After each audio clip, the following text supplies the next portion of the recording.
बिस्मिल्लाहिर्रहमानिर्रहीम अस्सलाम वालेकुम दोस्तों, अपनी नेक्स्ट वीडियो के साथ आपको वेलकम करता हूं अपने इस चैनल में। उम्मीद है आप सब खैरियत से होंगे।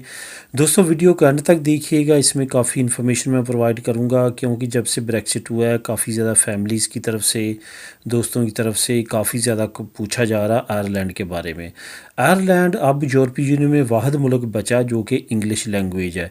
ये उस वक्त जब आप जा सकते हैं इसमें जब आप नेशनल होते हैं। जब आप यूरोपीय यूनियन के किसी मुल्क में भी नेशनल हो जाएंगे उसके बाद आप वहाँ पे जा सकेंगे। आप कहेंगे कि ये शेंजन स्टेट की लिस्ट में है तो फिर क्यों नहीं जा सकते। दोस्तों, जिस तरह कुछ ममालिक ने एग्रीमेंट साइन किया है यूरो करेंसी लॉन्च करने का, लेकिन कुछ शिक्के नहीं मानी। इसी तरह फॉर एग्ज़ाम्पल नॉर्वे, डेनमार्क, उन्होंने शेंजन स्टेट माना लेकिन करेंसी नहीं मानी, वहाँ यूरो नहीं चल रहा।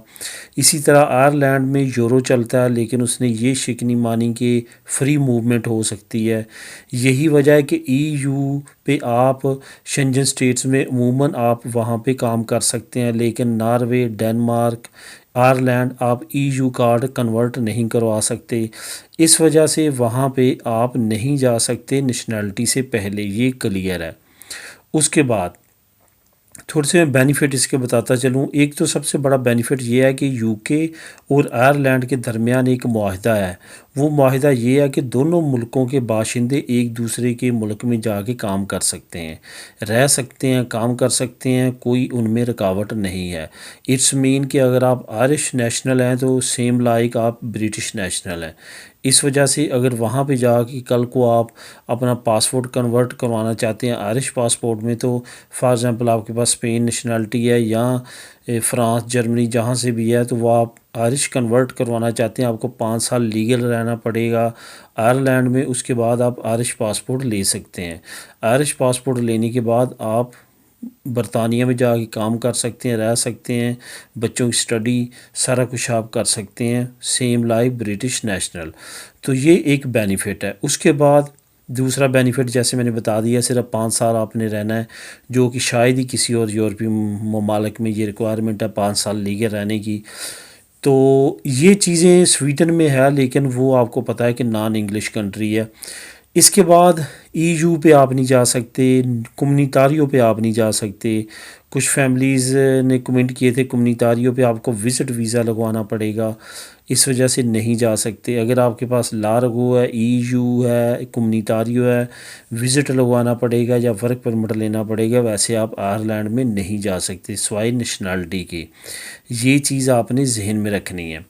यही सबसे ज़्यादा क्वेश्चन जो है पूछा जा रहा है कि किस तरह से हम वहाँ पे जा सकते हैं बच्चों की स्टडी के लिहाज से। बाकी चंद एक चीज़ें हैं जो मैंने पहले भी 1-2 वीडियो आयरलैंड पे बनाई है, उसमें बताया था, दोबारा रिपीट कर देता हूँ कि वहाँ पे महंगाई की रेशो थोड़ी सी बाकी यूरोपीय ममालिक से ज़्यादा है।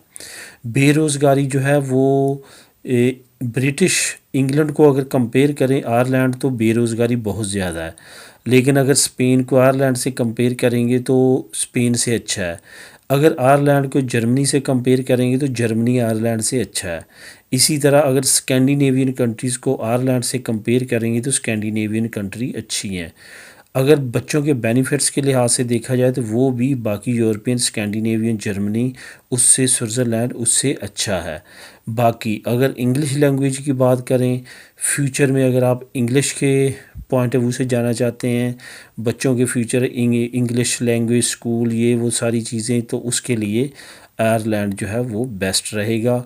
यही जो है अमूमन दोस्तों ने सलाह पूछने के लिए कमेंट किया था, तो मेरा यही है, यही मैंने कंपैरिजन रिव्यू करना था आप लोगों के लिए कि इस तरह से।